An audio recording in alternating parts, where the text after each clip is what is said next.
Welcome to Winter of Wellness 2017, where you'll supercharge your whole being, body, mind, and soul with today's top health and wellness experts. Share this powerful program with your friends and family and join in our conversation on Facebook at The Shift Network. And now your host, Dr. Robin Benson. Hello, everyone. We are so glad you're joining us today, and I'm excited to introduce our special guest who is going to be talking about traditional Chinese wisdom for modern times, releasing the effects of anger and disharmony. She's joining the Winter of Wellness for the second year in a row. It's Holly C. How are you, Holly? Hi, Robin. It's so great to be joining you today. Well, we had a very engaging conversation last season, and so thrilled that you're here with us again today. And releasing the effects of anger and disharmony, I think a lot of people can relate to feeling a little bit of that, and you've got some good solutions for us. So if you are meeting Holly for the very first time, she is the founder of ChineseReflexology.com, the premier English language website on self-healing with Chinese Reflexology. She's also a Hay House author and a teacher. And so today we are going to learn a lot about Chinese reflexology, learn about the power of healing through the feet, and she's going to give us some great self-help tools that we can use at home to bring more balance and harmony into our lives. Okay, so where should we start? Well, how about we find out a little bit about you, Holly, but also, you're going to talk to us about how emotions impact your chi, and what is chi, and why don't we start that? Hear your story just a little bit, and then dive right into the conversation on chi. Okay, that sounds like a great idea. So I'll tell you a little bit about myself. Basically, I am actually a full-time mom, and I run this website part-time, but I used to work in the high-tech industry for almost 10 years. And one of the ways for me to listen to what my heart is telling me to do, because I would ignore it all the time for many, many years. I didn't really want to work in high tech, actually. It just felt like it was a thing that I should do. It seemed like, okay, it's a good job, it pays well, I should do this. But it made me terribly unhappy because my heart was calling me to do something else. And so the only way I would listen would be to manifest some sort of disease or illness or accident in my body. That was my soul's way of speaking to me, was to send a message through my body. So what happened was, over the years of working in a job that I wasn't happy with, it was extremely stressful. I felt very stuck. I was very angry, but I directed it all inwards. On the outside, I seemed very calm. But on the inside, oh my gosh, I was so negative inside. And then that took a toll on my body. And at one particular job, which was extremely extra stressful, every single job I had, I seemed to attract this stress to me because that was how I was feeling inside. And so it was reflected in my circumstances. But at this one job, it really wore down my body until I experienced what I refer to as my year of illness, where I just had weird stuff happening to me, like not normal things too, like I would have a bladder infection and I was passing blood in my urine and have to go to the hospital in the middle of the night. Weird problems, eye styes, infections, it was like my body had no resilience. And I had actually reached a point, I'm kind of glossing it over, but I was actually quite ill, and I really, at one point, wondered if I was dying because I just felt like I had no energy. I was just fading out of life very slowly and very gradually. And the thing, though... How old were you? I was in my that was my early 30s, actually. Wow, okay. Early to mid-30s at that time. And I was finding life so meaningless and so negative that when I wondered if I was dying, I actually didn't care. That, ironically, was the thing that scared me, was that I didn't care that I was dying. I'm like, okay, something's wrong here. And it was what prompted my husband, who was my boyfriend at the time, to suggest to me to go see his Chinese reflexologist. I was like, what is that? Reflexology? Isn't that where they rub your feet? How's it going to help me? He said, no, you should see this guy. He's a traditional Chinese medicine doctor, and he practices this Chinese style of reflexology. I think it's really going to help you. So I made a deal with him. I said, okay, I'll go see him for a month. And the thing was the first time I went to see him, my feet hurt so much, and I'll explain why this happens. But I was in tears as he was massaging my feet. And in the Chinese style, they use a reflexology stick, so it's like a rounded wooden stick to press into these points to stimulate them. And when you have any kind of energy imbalance or a physical disharmony in your body, the corresponding reflexology point on your foot for that area of your body is going to be sensitive. And mine were so sensitive, I was like in tears, and he was telling me all these things that were wrong, kidney problem, spleen problem, your reproductive system is precancerous, blah, blah, blah. And I was like, oh my God, this is awful. And I didn't want to go back. But because I had made that deal with my husband, I said, okay, 1 month, that's all I'm going to do. And so I went for regular treatments for once a month. And then maybe around 3 or 4 weeks in, I started noticing my points on my feet were starting to feel slightly less sensitive. And the thing, though, was as I continued going, my health stabilized. It wasn't no longer I was wondering what's the next weird thing or weird ailment that's going to strike me. It was like, okay, things are steady, and then a few more weeks are going by, and I'm like, I think I'm feeling better now. And I started to feel more energy, more improvement in my outlook, more hope.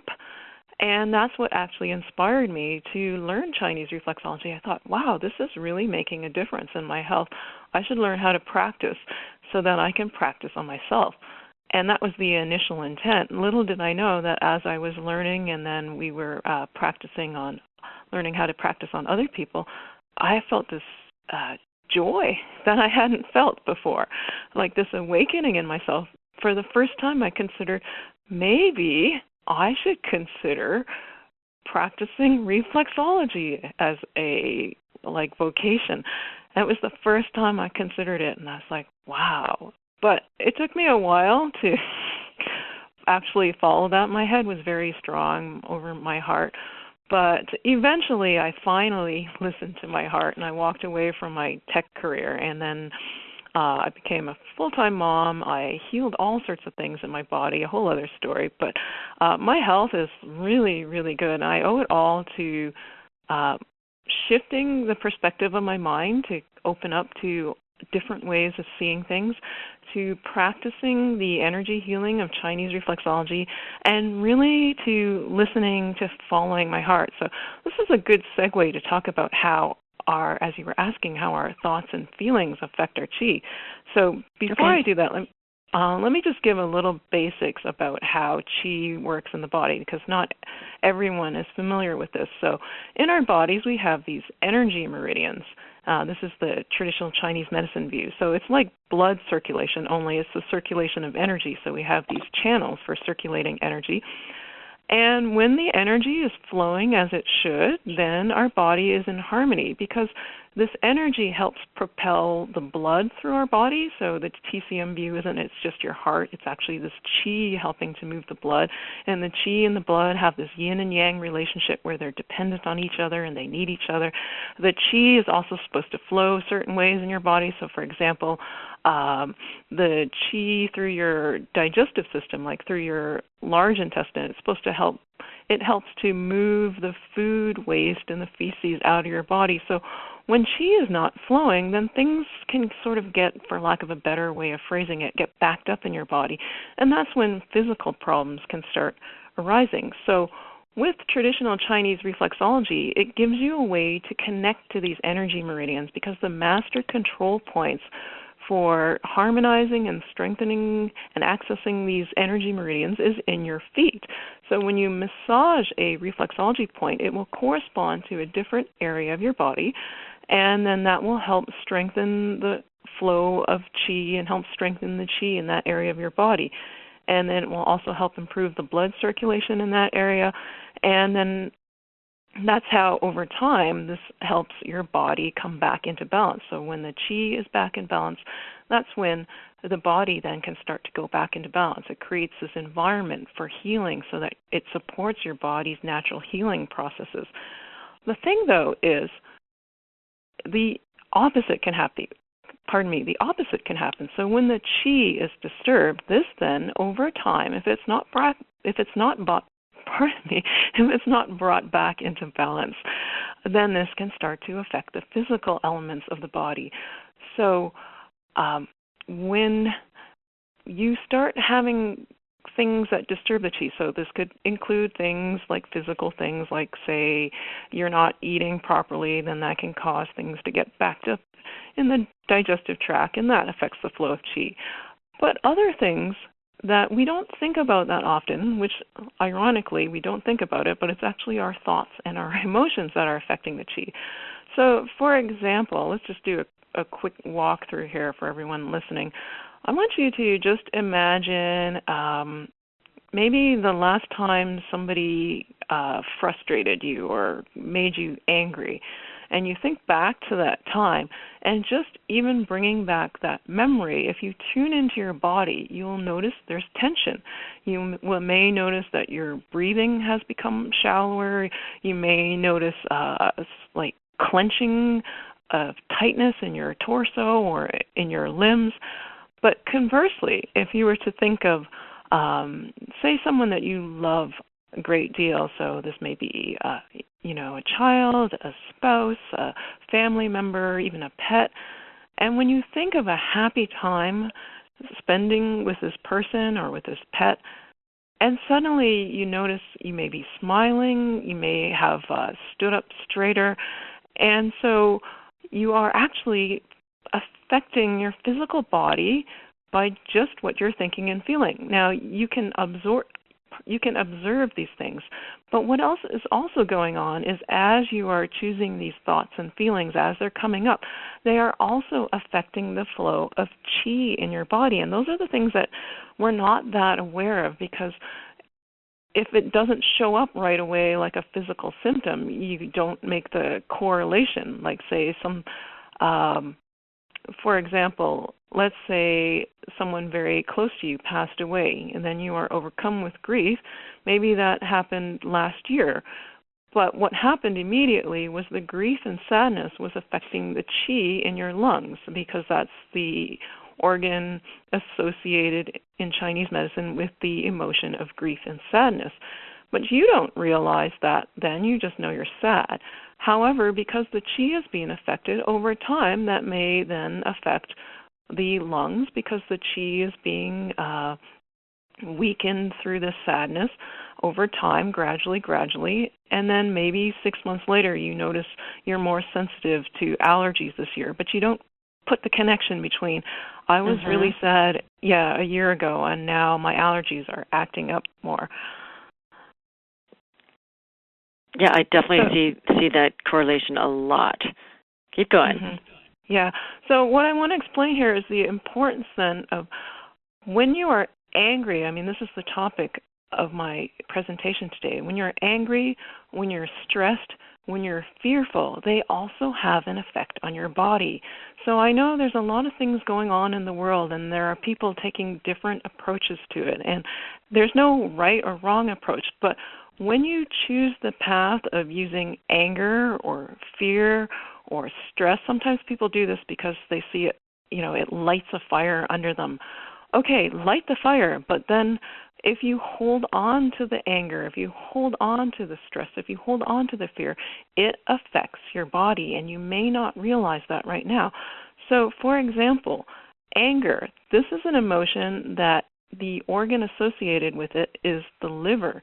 And in Chinese medicine, the liver's one of its most important roles is to help ensure the smooth flow of qi throughout the body.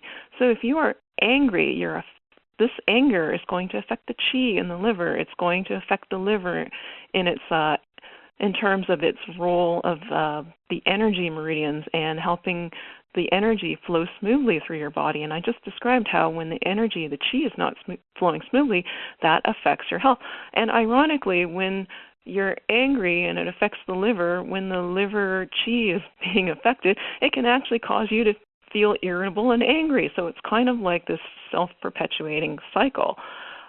Now, in terms of fear, the associated organ with that is the kidneys. And in Chinese medicine, the kidneys, one of their most crucial functions, and when Chinese medicine refers to an organ, it's not just the physical organ, but the associated energy meridian as well as yin and yang elements. So a little bit outside of the scope of this presentation. But the point with the kidneys is I like to describe them using a comparison to a cell phone battery. So your kidneys are like the battery for your body. They're storing the energy you have for your entire life.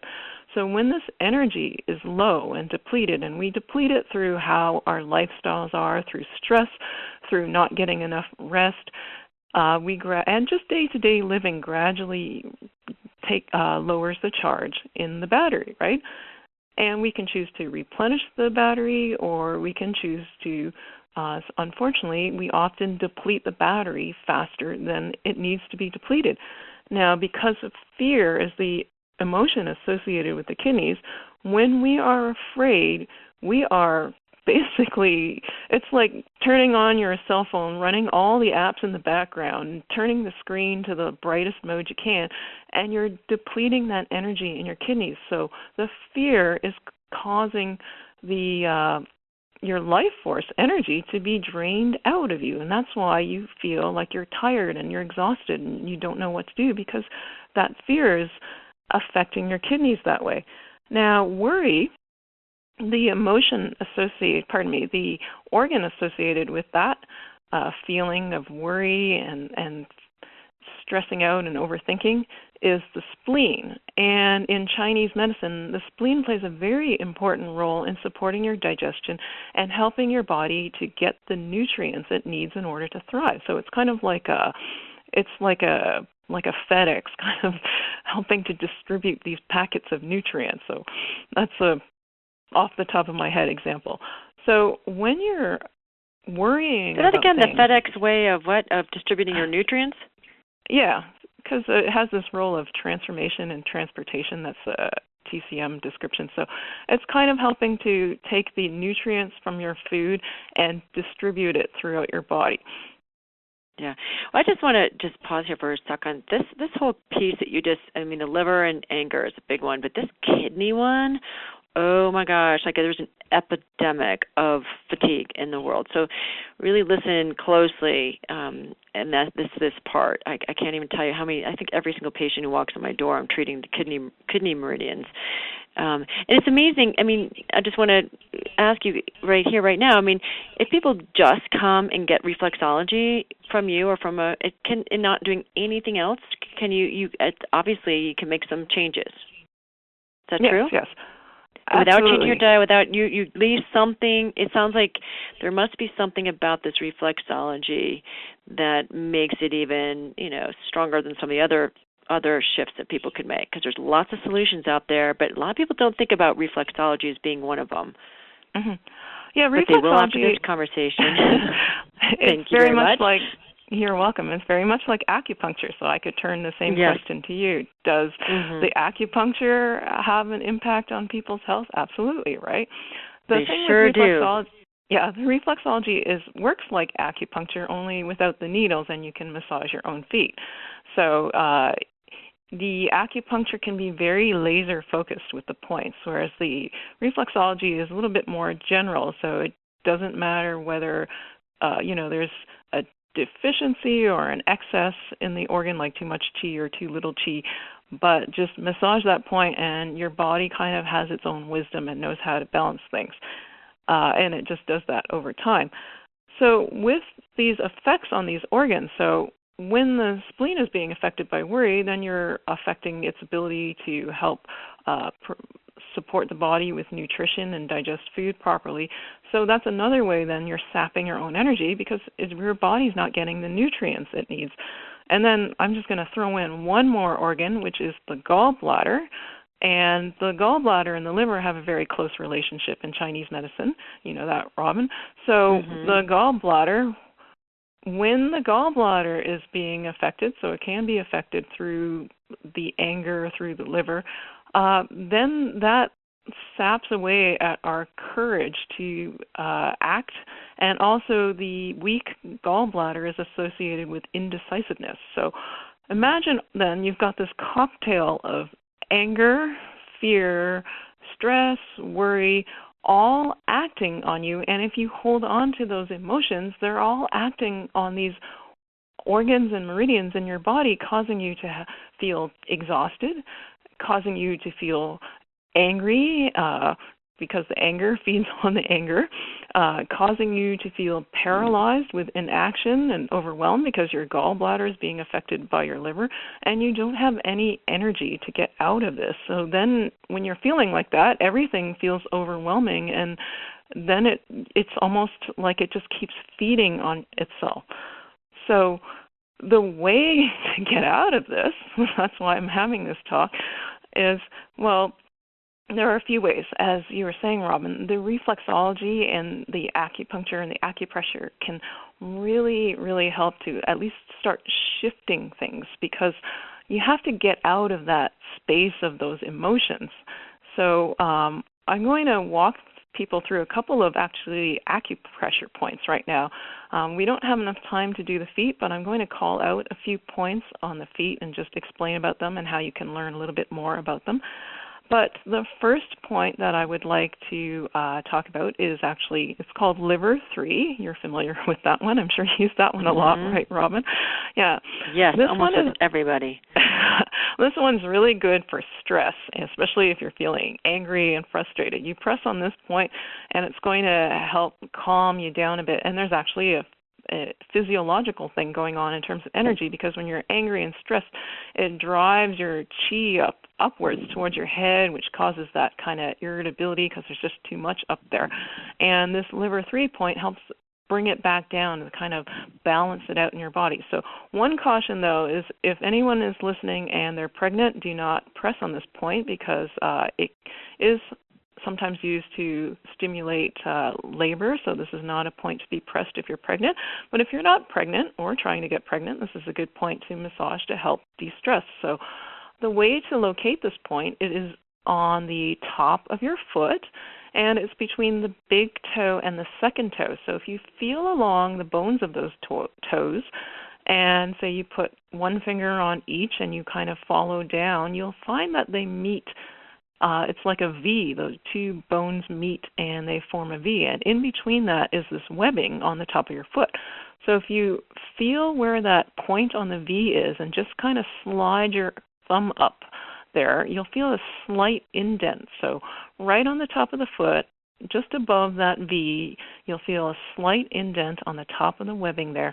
And you can press on that on your foot for 30 to 60 seconds. You just press firmly, but not too hard, and then hold that point for 60 seconds, and then that will help to balance some of those chi imbalances affecting your liver. Another point, so people can do this as I'm explaining it. So you do both feet, and you can just press and hold. You could even hold both feet at the same time for 60 seconds. Now, I want to keep sharing information because there's just so much in terms of this fear and stress and anger that I want to help people with. So the next point, it's called Heart 7. And the heart and the mind in Chinese medicine have a symbiotic relationship. So I'll explain the point, how to locate it, so you can press on it, and then I'll explain more. So if you look at your palms, have your palms facing up, you'll notice there's like a crease where your wrist is.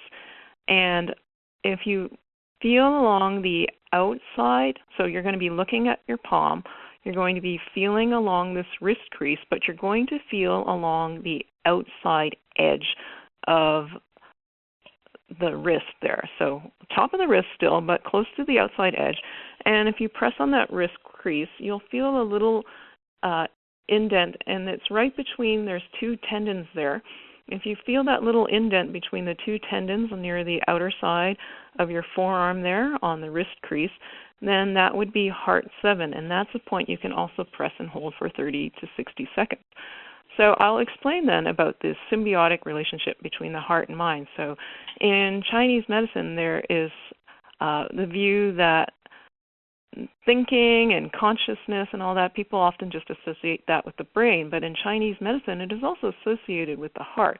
And the heart helps to counterbalance the mind. So when all that qi is going up to your head when you're thinking too much, the heart yin, so that's like the substance element of the heart, the blood of the heart, it's like an anchor that helps to pull that qi back down. So then that way the two are in balance. So if the heart was weak, and then the qi then just floats up to your head, and then all of that qi up in your head actually causes you to worry more, causes you to be more stressed, causes you to be irritable and angry. But when you're pressing on this heart 7 point, it helps to counterbalance that by strengthening the heart so that it can play its role in helping to anchor the mind. Well, this is good because, Holly, we could all do this. I mean, think about how often we're on our computers, we're traveling, we're on an airplane, you're getting some anxiety. You can do this anytime without taking your sock off, which is really cool. Yeah, this one's a really without taking one. your sock off. Yeah, I love Heart 7. I think it's another fantastic point. And, mostly with all of this, right, your focus is on teaching how to practice on ourselves, right, not having to actually go to someone on a weekly basis, whatever. That's your whole mission with your book. Is that true? Yeah, I prefer to teach people how to practice on themselves because yes, sometimes you do need to go see someone because maybe things have been going on for a while and you need a stronger nudge to head in the right direction.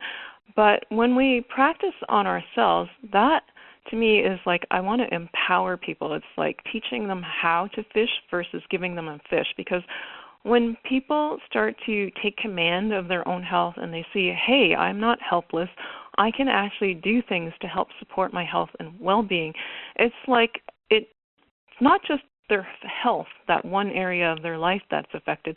It then starts to spread into other areas of their life where they start to see, hey, if I'm empowered here and I feel strong and I feel capable, then I can be strong and capable in these other areas of my life. So it's kind of like when you have like a house, I like using different metaphors and analogies. Let's say all the windows, all the blinds are drawn and it's dark inside. So somebody may be coming from that place of fear and stress and it feels like that inside. Everything is dark. And I know because, like I said, I was going through a very negative period for much of the early part of my life when I wasn't following my heart. But then when you open the window a crack, or open the blind, it lights up the whole room. So you can't, even if you just open that blind a sliver, there's still light coming in to illuminate the whole room. So the same thing happens. Health is like a gateway. When you start to have control over this, it can then help you realize the control and the power, actually. I don't even like that word control so much, but just really your ability and your self-empowerment to take charge in other areas of your life. Well, this is good. This is such a great, a big why behind the Winter of Wellness, too, and how we're trying, all the speakers, everybody here is trying to help all of you that are listening to take charge of your own health, to be your own best self-health care advocate. And this is just a great one, too, just to think that pressing on a point can have major physiological changes, can create physiological changes in your body and help reverse anger, fear, and stress, which is amazing, especially when we think about longevity. So thank you for that. And just on this note, I mean, this is just still pretty incredible to think that your feet are a microcosm for your body. I mean, that's so cool. And how you are a microcosm for your community and the planet. So can you just talk a little bit about this? I just want to kind of go right into this reflexology piece too. And by massaging your feet, you'll feel calmer, stronger, healthier, and happier. Yeah. And sexier, even, I bet. Why not? Let's talk about that, too. We'll get there.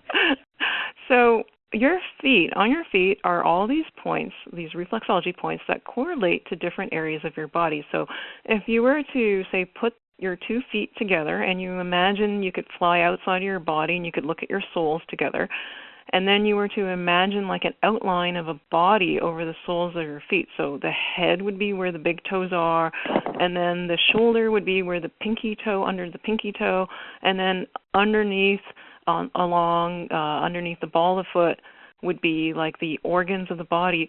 So your feet then are like this microcosm. All these different areas of your body are represented on your feet. And Robin, you're familiar also with like ear acupuncture.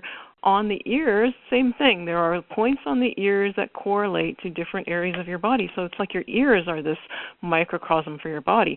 And with iridology, there's this belief that the theory being that different parts of your eyes also correlate to different areas of your body. So within your own body is this amazing example of how a small element in your body is a reflection of the greater of the body. And so as individuals, we see ourselves as separate, but our entire human body is almost like a microcosm for the world. All these things going on in the world, we can find similar correlations within our own selves. And when we start to look at it from that perspective, we then realize, okay, who am I? I'm just one little person, right? But it's like, well, if you look at your foot, is your foot going to say, who am I? I'm just one little patch on your toe, right? But this little part on the toe is connected to this part on your foot, which is connected to these energy meridians, which is connected to your whole body. So when you massage that one point on your toe, it affects the entire body. Same thing, this one person makes these shifts within themselves. When they start shifting and releasing these emotions, another great way to help release emotions, not just with the feet, but just focusing on the opposite emotion. So opposite of fear would be love. We went through that example of thinking about someone that you love or some or your favorite pet or something like that and spending time with them, there wasn't room for the fear anymore because you were filled with love. And so the same thing is going on where if we can choose to use these emotions, you don't suppress the fear, you don't suppress the anger, they come up, they're real, genuine emotions. But we allow ourselves to feel them, and then we step back and go, okay, is this serving me right now? I mean, I've heard this saying where it's been attributed to Buddha, but I've read that it's not actually being said by the Buddha, but still a good saying, which is anger is like drinking a cup of poison where you're hoping for the other person to die. So same thing, when you're holding these emotions within yourself, you're paralyzing yourself, you're affecting the chi, you're affecting your health, and then you're not as effective in making change. But when you start to make those small shifts, go, okay, today I'm going to let go of this a little bit, I'm going to press on these points, and then I'm going to help balance my chi, and I'm going to feel a little bit better. And you do that, and you feel a little bit better the next day. And then as you do that, you start to calm your mind, and so the worries aren't so loud and drowning out everything else. And then you're able to hear from your heart and soul. When you're quiet, you hear this wisdom. There's so much wisdom. Everybody has it inside them. I refer to it as dragon spirit, which is that inner voice inside you. And when your mind can quiet down, and when you can quiet down those negative emotions and let them go, then you start to hear your own inner guidance. And then the solutions and the ideas that come forth from that are absolutely amazing. I mean, I look at my own life, how I felt so trapped and angry and frustrated, and I had all these negative circumstances coming up, bad managers, bad projects, bad clients, you name it. And then slowly, I started to shift and let go of these negative emotions. And yeah, it wasn't like a cakewalk. It doesn't just go, snap your fingers. Today you're feeling nasty, tomorrow you're feeling like the Dalai Lama. No, it doesn't happen that way. And the emotions still come up, and you just learn to let them go. But my life has changed so much. I can't even say a 180. If there was a way to describe it even more bigger than that, I would. I had no idea when I was stuck in my front of my computer so angry that one day I would be on, a summit reaching thousands of people, that I would be a Hay House author, that my website would reach hundreds of thousands of people, like all over the world, all across the United States, and helping people to something really meaningful, helping them to improve their health and well-being. So I'm a living testament that you just start with this small little thing, because you can't just shift everything overnight, but you start with tiny, tiny little shifts, and you just keep going one day at a time, and it makes a huge, huge difference. So just one more thing I wanted to mention, because I wanted to mention a couple of reflexology points that would be really beneficial for people. So do we have time for that? We probably can do like maybe one or two more, and then we want to hear about your book. So if we can do that all in the next 3 or 4 minutes, that'd be awesome. Okay, sure. So points that would be really powerful would be the kidney point, because massaging that point helps to strengthen and boost those life force batteries that I was talking about that you're storing. So when you're depleting, and you were saying you're often treating people with kidney deficiencies. Massaging the kidney point regularly is a good way to help rebuild your energy store. So I have a lot of students, I hear from a lot of readers how when they start massaging this point, they do notice that their energy levels start to improve. So this can help Holly, counteract. did you say kidney 3 or kidney 1? Oh, no, I said the kidney reflexology point. Oh, got it. Okay. Yep. So it's good that you mentioned that, because this is a point that's close to kidney 1, which is another one of those points that if you're pregnant, you don't want to be massaging it because it could be used to induce labor. So with the reflexology, if you're pregnant, just as a general rule of thumb, I say don't massage your feet, because there's so many points that you want to be careful about, because they're close to other points that may induce labors. But otherwise, if you're not pregnant, then you can massage your feet.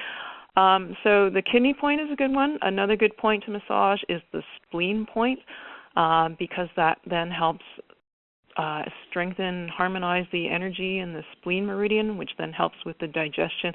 It also helps counteract those effects of worrying and overthinking. It helps to calm down the energy there, and also helps your body in getting the nutrients it needs because of the spleen's role in digestion.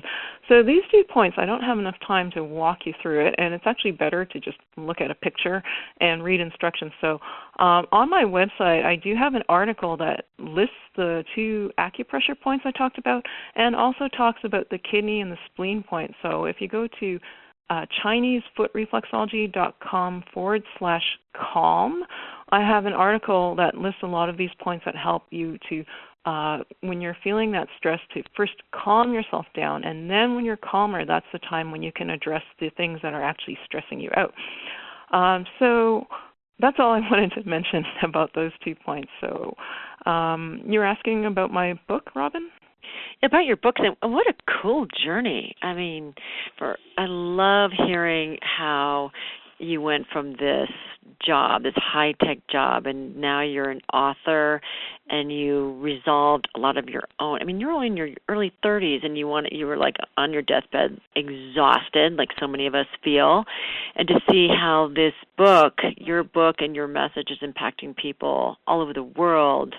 I mean, wow, that's so inspiring to hear your story. So, yeah, just as we close here, just talk to everybody about your book a little bit. It's called Soul Guidance, Ancient Secrets of Chinese Reflexology to Heal the Body, Mind, Heart, and Spirit. Okay, sure thing. Oh, just one thing to mention, too. It's more like a metaphoric deathbed. I wasn't actually on my deathbed, but I did wonder if I was dying. But and I did feel like that at times.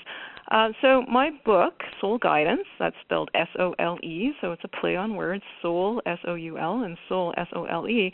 It teaches you how to start massaging your own feet to turn your own health and your life around. So it talks about what I call 3 catalysts of healing. So shifting your mind to heal, healing with energy, which is through the Chinese Reflexology, as well as following your heart and soul to thrive. So if I had not made the choice to follow my heart, none of this would have happened. I would probably still be working in high tech, but I would have this handy tool of reflexology to help counterbalance the effects of it. But I wouldn't be realizing my full potential. And that's what I want people who are listening to do. It's like, you are so amazing, you are so brilliant. Everybody has this amazing gift, and we're being asked at this time to step up and share that gift. And sometimes you may be wondering, like, how do I go about it? And my book is actually like that, like I said, that one step, that one little shift to help get people moving in that direction, because I do talk about how to follow your heart and soul and how to tune into what your life's calling is. The book covers a lot of the most important Chinese reflexology points in the system. Like, if I wrote a book on every single point, that book would be so thick it'd be like a dictionary. But I've picked out the ones that would be most beneficial. So there are instructions in there as well for the kidney point and the spleen point, and how to massage these points all synergistically with a holistic approach so that it will have an impact in helping your body to heal and to thrive. The other thing, too, is in the back of the book, there's really handy point combinations. Sometimes, like, if you've got a cold, there's some points you can massage that can help deal with that immediately. If you've got a headache, there's points for that. And one other thing I want to mention about the book, it does sound like there's a lot of information in it, but I wanted to write a book that was fun to read. So a lot of self-help, especially in the health realm, can be very serious, and it takes you a while to digest those books. But my book, my whole intention was to make it really fun and interesting for people to learn more about their health, learn more about Chinese reflexology. So the book is full of little jokes and little puns, and told in a very... I bet lots of metaphors. Yeah, lots of those, yes. You're the metaphor girl. I love it. So helpful. Yeah. So it's a way to, it's encouraging, it's inspiring. I thought, if I was to, way back 10, 15 years ago, if I was to get this book, what would I want it to be? And I would want it to be fun. I would want it to be engaging. I would want it to feel like it was my friend telling me these things and these stories and examples. And that's the book that I wrote. Excellent. Wow. Well, thank you so much, Holly, for all of your information and your life story that has gotten you to where you are today, and for all of you that are ready to disperse, to transmute anger and disharmony, and to have more resonance and joy and pleasure and all that, less pain. You can find it in Holly's book. And again, her website is ChineseFootReflexology.com. That's ChineseFootReflexology.com. Any final comment, any final sharing before we say goodbye to everyone today? Yeah, what's coming to my mind right now is the word love.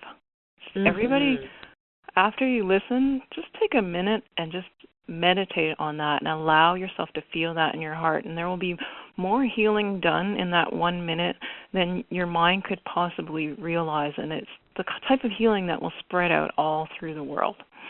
Thank you. Thank you so much. And thank you all for joining us today. And we look forward to you joining us with our very next speaker on the Winter of Wellness 2017. You all have a fantastic day and spread the love.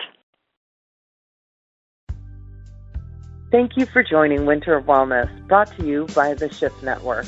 You can add every teaching and transcript to your personal library by visiting winterofwellness.com/upgrade.